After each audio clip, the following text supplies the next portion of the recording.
अरे बबलू, ये तुम्हारे हाथ पर दाग कैसा है? तुमने अपनी मम्मी को बताया? नहीं सपना। आंटी, क्या आप बबलू के इस हाथ पर हुए हल्के रंग के धब्बे को डॉक्टर के पास दिखाने लेकर गयी? अरे सपना, ये कुछ नहीं है, ये 1-2 दिन में दूर हो जाएगा। नहीं आंटी, मेरी डॉक्टर मम्मी कहती है कि इसे नजरअंदाज नहीं करना चाहिए। त्वचा पर हल्के रंग का दाग या धब्बा जिसमें सुनपन हो वो कुष्ठ रोग हो सकता है। अगर एनडीटी की दवा द्वारा इसका उपचार जल्द शुरू किया जाए तो यह कुष्ठ रोग से होने वाली विकलांगता को रोक सकता है। स्वास्थ्य विभाग हरियाणा द्वारा जनहित में जारी। नमस्कार, ये आकाशवाणी चंडीगढ़ है। अब आप राधिका से प्रादेशिक समाचार सुनिए। पहले इस बुलेटिन के मुख्य समाचार। प्रधानमंत्री नरेंद्र मोदी ने कृत्रिम मेधा और डीप फेक की चुनौती से प्रभावी ढंग से निपटने के प्रयास किए जाने पर बल दिया है। पंजाब एवं हरियाणा उच्च न्यायालय ने हरियाणा में लगे उद्योगों में राज्य के अधिवासियों को नौकरी में 75% आरक्षण देने वाला कानून रद्द किया। केंद्रीय आवासन एवं शहरी कार्य मंत्रालय की निदेशक ईशा कालिया ने आज सोनीपत और रोहतक में विकसित भारत संकल्प यात्रा को लेकर अधिकारियों के साथ बैठक की और इस यात्रा में ज्यादा से ज्यादा जनभागीदारी सुनिश्चित करने पर बल दिया। हरियाणा के विकास एवं पंचायत मंत्री देवेंद्र सिंह बबली ने टोहाना विधानसभा क्षेत्र में 8 करोड़ रुपए की लागत से बने 4 जलघरों का उद्घाटन किया और कुरुक्षेत्र में अंतर्राष्ट्रीय गीता महोत्सव 7 से 24 दिसंबर तक आयोजित किया जाएगा। अब समाचार विस्तार से। प्रधानमंत्री नरेंद्र मोदी ने कृत्रिम मेधा और चित्र या वीडियो में चेहरा बदलने वाली प्रौद्योगिकी डीप फेक की चुनौती से प्रभावी ढंग से निपटने के प्रयास किए जाने पर बल दिया है।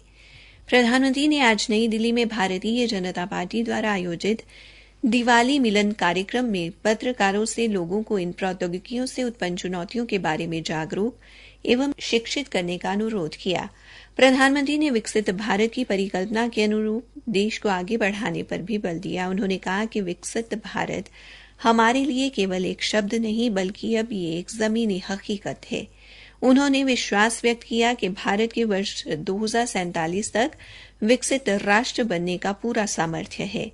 वोकल फॉर लोकल पहल के सामर्थ्य पर उन्होंने कहा कि त्योहारों के मौसम में पिछले एक सप्ताह में स्थानीय उत्पादों का 4,50,000 करोड़ रुपए से अधिक का व्यापार हुआ है।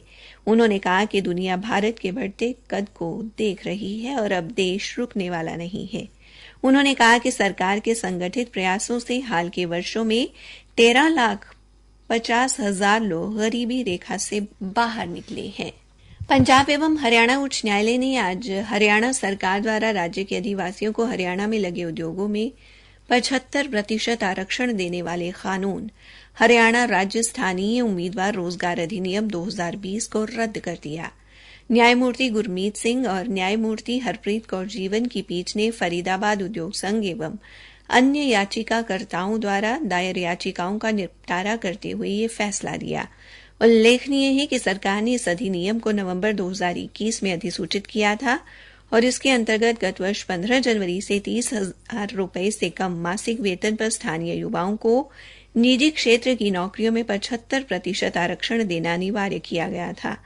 अधिसूचना के अनुसार निजी कंपनियों, सोसाइटियों एवं न्यासों द्वारा भी स्थानीय युवाओं को आरक्षण देना अनिवार्य था। केंद्रीय आवासन एवं शहरी कार्य मंत्रालय में निदेशक ईशा कालिया ने आज सोनीपत और रोहतक में विकसित भारत संकल्प यात्रा के आयोजन को लेकर संबंधित अधिकारियों की बैठक ली और बैठक की अध्यक्षता करते हुए उन्होंने यात्रा की तैयारियों को लेकर चर्चा की और आवश्यक दिशा निर्देश दिए।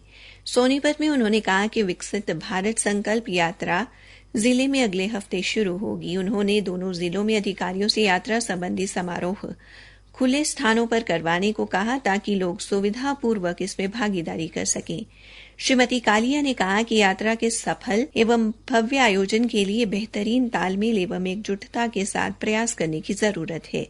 उन्होंने कहा कि यात्रा में ज्यादा से ज्यादा जन भागीदारी सुनिश्चित की जाए ताकि अधिक से अधिक पात्र व्यक्ति जन कल्याणकारी योजनाओं का लाभ ले सकें। सोनीपत में जिला उपायुक्त डॉ मनोज कुमार ने सभी दिशा निर्देशों की पूर्ण अनुपालना का आश्वासन देते हुए कहा कि लोगों को यात्रा के लिए सूचीबद्ध सेवाओं का मौके पर पूर्ण लाभ दिया जाएगा और यदि किसी व्यक्ति की कोई समस्या हुई तो उसका समाधान किया जाएगा। राष्ट्रीय स्वास्थ्य मिशन हरियाणा द्वारा आज पंचकूला में BCG टीकाकरण पर राज्य स्तरीय कार्यशाला का आयोजन किया गया। मिशन के निदेशक राज नारायण कौशिक ने कार्यशाला का उद्घाटन किया।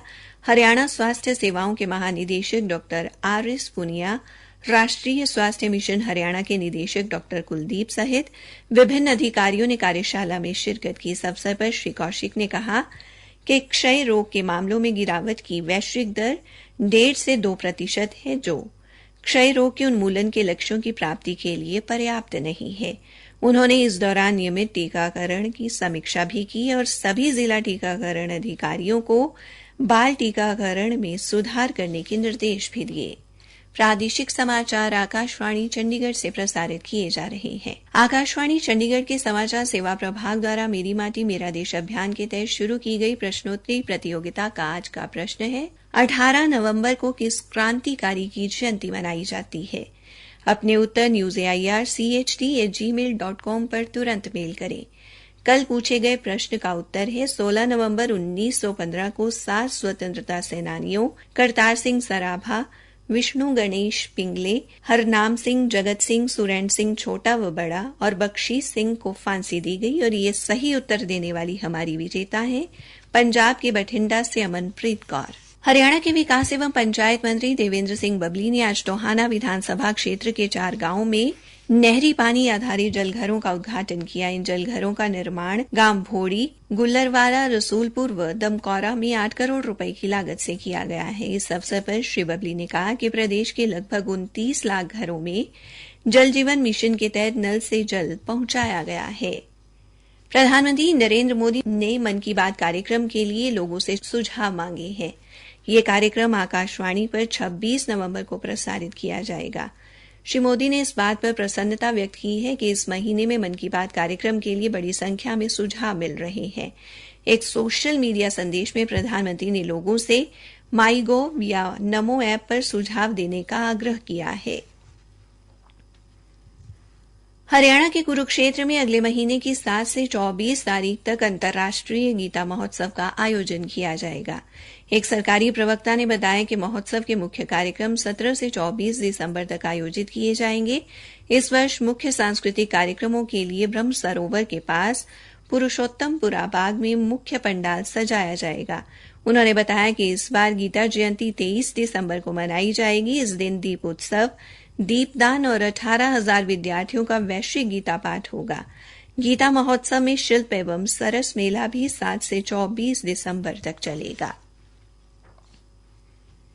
दिल्ली के प्रगति मैदान में चल रहे अंतर्राष्ट्रीय व्यापार मेले में परसों 19 नवंबर को हरियाणा दिवस मनाया जाएगा और सांस्कृतिक कार्यक्रमों का आयोजन भी किया जाएगा।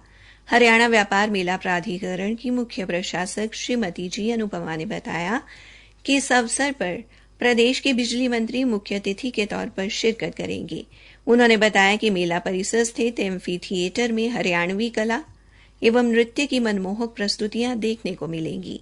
उन्होंने बताया कि परसों से यह मेला जन साधारण के लिए खोल दिया जाएगा। हथीन से विधायक प्रवीण डागर ने आज गांव किशोरपुर, अतरचटा, टहरकी व कलवाका में गांव से खेतों तक जाने वाले रास्तों को इंटरलॉकिंग टाइल्स द्वारा पक्का करवाने के कार्य का शुभारंभ किया। अंत में मुख्य समाचार एक बार फिर। प्रधानमंत्री नरेंद्र मोदी ने कृत्रिम मेधा और डीप फेक की चुनौती से प्रभावी ढंग से निपटने के प्रयास किए जाने पर बल दिया है। पंजाब एवं हरियाणा उच्च न्यायालय ने हरियाणा में लगे उद्योगों में राज्य के अधिवासियों को नौकरी में 75% आरक्षण देने वाला कानून रद्द किया। हरियाणा के विकास एवं पंचायत मंत्री देवेंद्र सिंह बबली ने टोहाना विधानसभा क्षेत्र में 8 करोड़ रुपए की लागत से बने 4 जल घरों का उद्घाटन किया। इसी के साथ ये समाचार बुलेटिन समाप्त हुआ। निकल जाओ इस घर से, तुम्हें कुष्ठ रोग है। अगर तुम इस घर में रही तो हम सबको भी कुष्ठ रोग हो जाएगा। अरे भैया, आप भाभी को घर से क्यों निकाल रहे हैं? इससे तो आपका परिवार टूट जाएगा। क्या आपको पता नहीं है कि कुष्ठ रोग अन्य बीमारियों की तरह ही है? इसका इलाज MDT से संभव है। भाभी को आज ही नजदीकी स्वास्थ्य केंद्र लेकर जाएं और वहां उनका इलाज करवाएं। स्वास्थ्य विभाग हरियाणा द्वारा जनहित में जारी।